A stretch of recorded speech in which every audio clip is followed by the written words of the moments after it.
ಎಲ್ರಿಗೂ ನಮಸ್ಕಾರ. ನೀವು ನೋಡ್ತಾ ಇದ್ದೀರಾ ಟಿವಿ ವಿಕ್ರಮ. ನಾನು ಮುಮ್ತಾಜ್ ಅಬ್ದುಲ್ ನೆಲಡ್ಕ.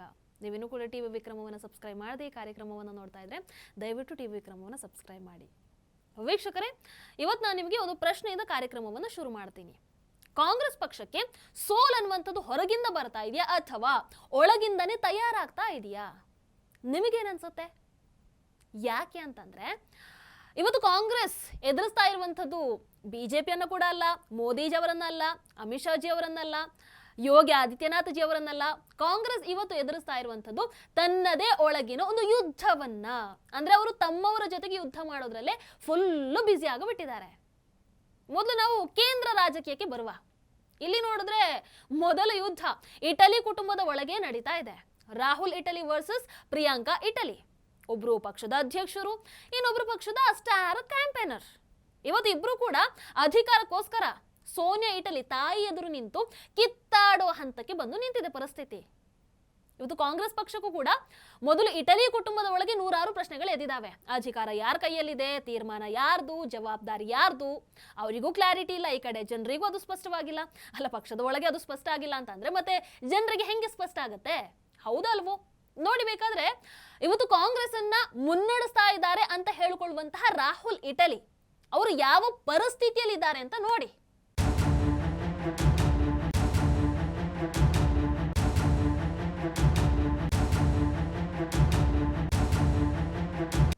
ರಾಹುಲ್ ಇಟಲಿಗೆ ರಾಜಕೀಯ ಎಷ್ಟು ಸೀರಿಯಸ್ ಅನ್ನುವಂಥದ್ದು ಇಷ್ಟರಲ್ಲೇ ಗೊತ್ತಾಗತ್ತೆ. ಕಾಂಗ್ರೆಸ್ ನಾಯಕರು ರಾಹುಲ್ ಇಟಲಿಗೆ ಮಣ್ಣು ಹಾಕೋದಾಗೆ ಪಾಪ ಮತ್ತೆ ಮತ್ತೆ ಮತ್ತೆ ಕರೀತಾ ಇದ್ದಾರೆ. ಆದ್ರೆ ರಾಹುಲ್ ಇಟಲಿ ಮೊಬೈಲ್ ಅಲ್ಲಿ ಅದೆಷ್ಟು ಬ್ಯುಸಿ ಆಗಿದ್ರು. ಆಮೇಲೆ ಹೆಂಗೋ ಎದ್ದು ಬಾಟ್ಲಿಂದ ಒಂದು ಸ್ವಲ್ಪ ನೀರನ್ನು ಸುರಿತಾರೆ, ಅದು ಬೇಕೋ ಬೇಡವೋ ಅಂತ. ಆದ್ರೆ ಕೈ ಹಾಳಾಗುತ್ತೆ ಏನೋ ಅಂತಾನು ಗೊತ್ತಿಲ್ಲಪ್ಪ. ಮಣ್ಣಿಗೆ ಕೈ ಹಾಕುವಂತ ಗೋಜಿಗೆ ಹೋಗ್ಲಿಲ್ಲ ಅವರು. ಇಡೀ ಕಾರ್ಯಕ್ರಮದ ಉದ್ದಕ್ಕೂ ರಾಹುಲ್ ಇಟಲಿ ಬರ್ರೇ ಮೊಬೈಲ್ ಅಲ್ಲಿ ಬ್ಯುಸಿ ಆಗಿದ್ರು. ಇದನ್ನ ಯಾರಾದ್ರೂ ನಾಯಕತ್ವ ಅಂತ ಹೇಳ್ತಾರಾ? ಇವತ್ತು ಕಾಂಗ್ರೆಸ್ ಸೋಲೋದಕ್ಕೆ ಹಾಗಾದ್ರೆ ಕಾರಣ ಯಾರು? ಕಾರಣ ಏನು? ಕಾಂಗ್ರೆಸ್ ಅಲ್ಲಿ ಇವತ್ತು ಚುನಾವಣೆ ಇದೆ, ಆದ್ರೆ ಸ್ಪರ್ಧೆನೇ ಇಲ್ಲ. ಪೋಸ್ಟ್ ಇದೆ, ಆದ್ರೆ ಪವರ್ ಕ್ಲಿಯರೇ ಇಲ್ಲ. ಅದಕ್ಕೆ ಬೆಸ್ಟ್ ಉದಾಹರಣೆ ಮಲ್ಲಿಕಾರ್ಜುನ ಖರ್ಗೆ ಅವರನ್ನು ಕೊಡಬಹುದು ನನ್ನ ಪ್ರಕಾರ. ಹಾಗಾಗಿ ಇಲ್ಲೇ ಮೊದಲ ಬಿರುಕು, ಮೊದಲ ಸೋಲು ಆರಂಭ ಆಗಿರುವಂಥದ್ದು. ವೀಕ್ಷಕರೇ, ಕಾಂಗ್ರೆಸ್ ಹೆಚ್ಚಾಗಿ ಸೋತಿರುವಂಥದ್ದು ವಿರೋಧಿಗಳಿಂದ ಅಲ್ಲ, ಮತ್ತೆ ಹೇಳ್ತೀನಿ, ತನ್ನದೇ ತಪ್ಪುಗಳಿಂದ, ತನ್ನವರಿಂದಾನೇ. ಅಂಡ್ ಇದನ್ನ ಸಾಬೀತು ಮಾಡೋದಕ್ಕೆ ನಿಮಗೆ ಎಷ್ಟು ಉದಾಹರಣೆ ಬೇಕು ಕೇಳಿ ನನ್ನ ಜೊತೆ. ಇವರದ್ದೇ ಆಂತರಿಕ ಗೊಂದಲ, ನಿರ್ಧಾರದ ವೈಫಲ್ಯ, ನಾಯಕತ್ವದ ಗೊಂದಲ, ಇವರುಗಳ ಅಹಂಕಾರ, ಎಲ್ಲದರ ಸ್ಯಾಂಪಲ್ ಅನ್ನು ಕೊಡ್ತಾ ಹೋಗ್ತೀನಿ ನೋಡಿ. ಮೊದಲಿಗೆ ರಾಜಸ್ಥಾನವನ್ನ ತಗೊಳ್ಳೋಣ. ಸಚಿನ್ ಪೈಲಟ್ ವರ್ಸಸ್ ಅಶೋಕ್ ಗೆಹ್ಲೋಟ್. ಇಲ್ಲಿ ಇಬ್ಬರ ನಡುವೆ ಕೇವಲ ಒಂದು ಫೈಟ್ ಮಾತ್ರ ಇರಲಿಲ್ಲ. ಅದೊಂಥರ ಈ ಭವಿಷ್ಯ ವರ್ಸಸ್ ಒಂದು ಹಳೆಯ ವ್ಯವಸ್ಥೆ, ಈ ಬದಲಾವಣೆ ವರ್ಸಸ್ ಕಂಟ್ರೋಲ್ ಅನ್ನೋ ತರ ಹೋಗ್ತಾ ಇತ್ತು. ಆದ್ರೆ ಪಕ್ಷ ಏನಾದ್ರೂ ಮಾಡ್ತಾ, ಹೈಕಮಾಂಡ್ ಬಂದ್ರು ಏನಾದ್ರೂ ಮಾಡ್ತಾ? ಏನಿಲ್ಲ. ಸಮಸ್ಯೆಯನ್ನ ಬಗೆಹರಿಸಲಿಲ್ಲ. ಸಮಸ್ಯೆಯನ್ನ ಹಂಗೆ ಬಾಕ್ಸ್ ಅಲ್ಲಿ ಹಾಕಿ ತಳ್ತಾ ಹೋದ್ರು ಹೋದ್ರು ಹೋದ್ರು ಕೊನೆಗೆ ಒಂದಿನ ಏನಾಯ್ತು, ಆ ಬಾಕ್ಸ್ ಒಡೆದು ಬಿತ್ತು. ಕಾಂಗ್ರೆಸ್ ಸರ್ಕಾರ ಕೈ ತಪ್ಪು ಹೋಯ್ತು. ಹೌದಾ? ಇನ್ನು ಮಧ್ಯಪ್ರದೇಶ, ಅಲ್ಲೂ ಹಿಂಗೆ ಆಯ್ತು. ಕಮಲ್ನಾಥ್ ವರ್ಸಸ್ ಜ್ಯೋತಿರಾದಿತ್ಯ ಸಿಂಧ್ಯಾ. ಇವ್ರ ನಡುವೆ ಜೋರು ಗುದ್ದಾಟ. ಹೈಕಮಾಂಡ್ ಏನ್ ಮಾಡ್ತು? ನಿರ್ಲಕ್ಷ್ಯ ಮಾಡ್ತು. ಕೊನೆಗೆ ಕಾಂಗ್ರೆಸ್ ಸರ್ಕಾರ ಹೋಯ್ತು, ಬಿಜೆಪಿ ಸರ್ಕಾರ ಬಂತು. ಪಂಜಾಬ್ ಅಲ್ಲೂ ಕೂಡ ಅದೇ ಆಗಿತ್ತು. Captain Amarinder versus Navjot Sidhu. High command ಸರಿ ಮಾಡೋದಕ್ಕೆ ಬರಲಿಲ್ಲ, ಇಬ್ಬರನ್ನ ಕೂಡ ನಿಯಂತ್ರಣ ಮಾಡೋದಕ್ಕೆ ವಿಫಲ ಆಗ್ತಾರೆ. ಸರ್ಕಾರಕ್ಕಿಂತಲ್ಲಿ ಒಳ ಜಗಳನೇ ದೊಡ್ಡದಾಗ್ತಾ ಹೋಯ್ತು. ಕೊನೆಗೆ ಫಲಿತಾಂಶ ಏನಾಯ್ತು? ಕಾಂಗ್ರೆಸ್ ನೆಲಕಚ್ತು, ಆಮ್ ಆದ್ಮಿ ಪಾರ್ಟಿ ಅಲ್ಲಿ ಅಧಿಕಾರಕ್ಕೆ ಬಂತು. ಇನ್ನು ಛತ್ತೀಸ್ಗಢ, ಅಲ್ಲಿ ಆಗಿದ್ದು ಇಷ್ಟೇ. Bhupesh Baghel versus T S. ಸಿಂಗ್ ದೇವ್. ಅಲ್ಲೂ ಇದು ಅರ್ಧಾವಧಿ ಮುಖ್ಯಮಂತ್ರಿ ಫಾರ್ಮುಲಾ ಹಾಕೊಂಡ್ರು. ಅಂದ್ರೆ 2.5 ವರ್ಷ ನೀನು, 2.5 ವರ್ಷ ನಾನು. ನಮ್ಮ ಕರ್ನಾಟಕದಲ್ಲಿ ಆಗಿದ್ದೆ ಅಲ್ವಾ, ಅದೇ ಒಳ ಜಗಳ ಅನ್ನುವಂಥದ್ದಲ್ಲಿ ಚುನಾವಣೆವರೆಗೂ ಹೋಯ್ತು ಹೋಯ್ತು ಹೋಯ್ತು. ಕೊನೆಗೆ ಫಲಿತಾಂಶ 2023ರಲ್ಲಿ ಅಧಿಕಾರವನ್ನೇ ಕಳ್ಕೊಂಡು ಬಿಡ್ತಾರೆ. ಈಗ ನಮ್ಮದೇ ಕರ್ನಾಟಕವನ್ನು ತಗೊಳ್ಳೋಣ. ಸ್ಪಷ್ಟ ಬಹುಮತದಿಂದ ಗೆಲ್ತಾರೆ. ಆದ್ರೆ ಅಷ್ಟು ಸ್ಪಷ್ಟ ಬಹುಮತದಿಂದ ಗೆದ್ರು ಕೂಡ ಇವತ್ತು ಕರ್ನಾಟಕ ಕಾಂಗ್ರೆಸ್ ಸರ್ಕಾರ ಸಂಪೂರ್ಣವಾಗಿ ಸೋತು ಹೋಗಿದೆ. ಡಿ.ಕೆ. ಶಿವಕುಮಾರ್ ವರ್ಸಸ್ ಸಿದ್ದರಾಮಯ್ಯ.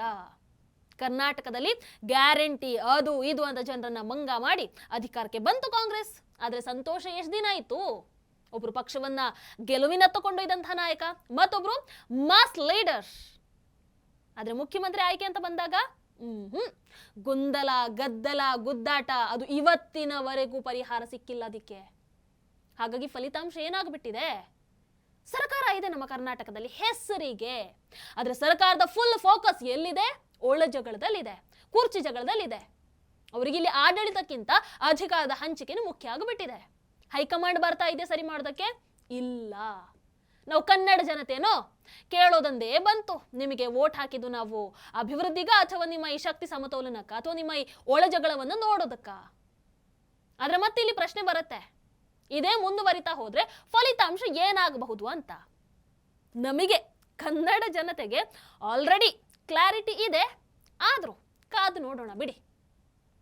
ನೆಕ್ಸ್ಟ್ ಕೇರಳ, ಅಲ್ಲಿ ಶಶಿ ತರೂರ್ ವರ್ಸಸ್ ಕೇರಳ ಕಾಂಗ್ರೆಸ್ ಬರುತ್ತೆ. ಇವರು ಶಶಿ ತರೂರ್ ಅವರು ರಾಷ್ಟ್ರ ಮಟ್ಟದ ನಾಯಕ, ದೇಶಾದ್ಯಂತ ಗುರುತಿಸಿಕೊಂಡಿರುವಂತಹ ನಾಯಕ. ಇಂಗ್ಲಿಷ್, ಡಿಪ್ಲೊಮೆಸಿ, ಸಂವಿಧಾನ, ವಿಚಾರಧಾರೆ ಅದಕ್ಕೂ ಮಿಗಿಲಾಗಿ ಮೋದಿಜಿ ಮೋದಿಜಿ ಮೋದಿಜಿ ಅಂತ ಜಪವನ್ನ ಮಾಡ್ತಾ ಇರ್ತಾರೆ. ಅವರನ್ನ ಹೊಗಳ್ತಾರೆ, ಕುಟುಂಬ ರಾಜಕೀಯಕ್ಕೆ ಬೈತಾರೆ. ಆದ್ರೆ ಕೇರಳ ರಾಜ್ಯದಲ್ಲಿ ಇದಕ್ಕೆ ಒಪ್ಪಿಗೆ ಇಲ್ಲ. ಒಟ್ಟಾರೆಯಾಗಿ ಹೇಳೋದಾದ್ರೆ ಕಾಂಗ್ರೆಸ್ ಅಲ್ಲಿ ಅದಕ್ಕೆ ಒಪ್ಪಿಗೆ ಇಲ್ಲ. ಅವರಿಗೆ ಹೇಗಂತಂದ್ರೆ ನಮ್ಮ ನಿಯಂತ್ರಣದಲ್ಲಿ ಇಲ್ಲ ಅನ್ನುವಂಥ ಟ್ಯಾಗ್ ಅನ್ನ ಹಾಕಿ ಬಿಡ್ತಾರೆ.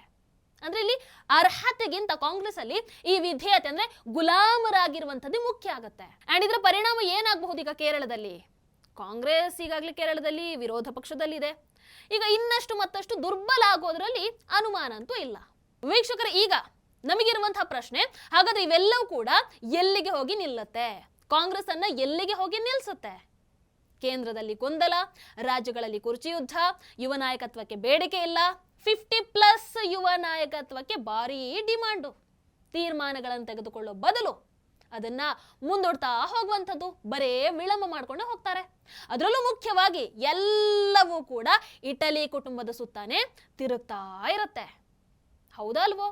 ಹಾಗಾಗಿ ಇದೊಂಥರ ಸ್ವಯಂ ನಿರ್ಮಿತ ಪತನ ಅಂತ ಅಂದ್ರೂ ಖಂಡಿತವಾಗ್ಲೂ ತಪ್ಪಿಲ್ಲ.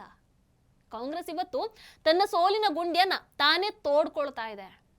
ವೀಕ್ಷಕರ, ಕಾಂಗ್ರೆಸ್ಸಿಗೆ ಎದುರಾಳಿ ಬೇಕಾಗಿಲ್ಲ. ಕಾಂಗ್ರೆಸ್ಸಿಗೆ ತಾನೇ ತನ್ನ ಎದುರಾಳಿ ಈಗಿನ ಮಟ್ಟಿಗೆ ನಾವು ನೋಡ್ತಾ ಇರೋ ಹಾಗೆ. ಬಟ್ ಒಂದಂತೂ ಹೇಳಬಹುದು, ಇಷ್ಟೆಲ್ಲ ಸೋಲು ಇವೆಲ್ಲವೂ ಕೂಡ ನೋಡಿದ ಮೇಲೂ ಕಾಂಗ್ರೆಸ್ ಬದಲಾಗದೆ ಇದ್ರೆ ಈ ವರ್ಸಸ್ ರಾಜಕೀಯ ಇದೆಯಲ್ವಾ, ಅವರು ವರ್ಸಸ್ ಇವರು, ಇವ್ರು ವರ್ಸಸ್ ಅವರು, ಆ ರಾಜಕೀಯ ಇವರ ಪಕ್ಷದ ಒಳಗೆ ಯಾವತ್ತೂ ಕೂಡ ನಿಲ್ಲಲ್ಲ. ಹೊಸ ನಾಯಕರು ಹುಟ್ಟಲ್ಲ. ಜನರ ನಂಬಿಕೆ ಏನು ಬಿಡಿ, ಅದು ಆಲ್ರೆಡಿ ಕಳ್ಕೊಂಡಿದ್ದಾಗಿದೆ. ಹಾಗಾಗಿ ಕಾಂಗ್ರೆಸ್ ಸಂಪೂರ್ಣವಾಗಿ ಇಡೀ ದೇಶದಿಂದ ಸ್ವೀಪ್ ಔಟ್ ಆಗೋದ್ರಲ್ಲಿ ಯಾವ ಅನುಮಾನ ಕೂಡ ಇಲ್ಲ. ನಿಮಗೇನನ್ಸುತ್ತೆ? ಕಾಂಗ್ರೆಸ್ ಪಾಠವನ್ನ ಕಲಿಯುತ್ತಾ? ಕಾಂಗ್ರೆಸ್ ಬದಲಾಗುತ್ತಾ? ಅಥವಾ ತನ್ನ ಪತನವನ್ನ ಸಂಪೂರ್ಣವಾಗಿ ನೋಡೋದಕ್ಕೆ ಅಭ್ಯಾಸವನ್ನ ಮಾಡ್ಕೊಳ್ತಾ ಇದೆಯಾ? ನಿಮಗೇನನ್ಸುತ್ತೆ? ಕಮೆಂಟ್ ಮಾಡಿ. ನಮಸ್ಕಾರ. ಟಿವಿ ವಿಕ್ರಮ, ದೇಶ ನಿಮ್ಮ ಕೈಯಲ್ಲಿ. ಈ ಕಾರ್ಯಕ್ರಮ ನಿಮಗೆ ಇಷ್ಟ ಆಗಿದ್ದಲ್ಲಿ ಲೈಕ್, ಶೇರ್ ಹಾಗೂ ಕಮೆಂಟ್ ಮಾಡಿ. ಟಿವಿ ವಿಕ್ರಮದ ಕಾರ್ಯಕ್ರಮಗಳನ್ನು ನಿರಂತರವಾಗಿ ವೀಕ್ಷಿಸಲು ಸಬ್ಸ್ಕ್ರೈಬ್ ಮಾಡಿ, ಬೆಲ್ ಐಕನ್ ಒತ್ತಿ.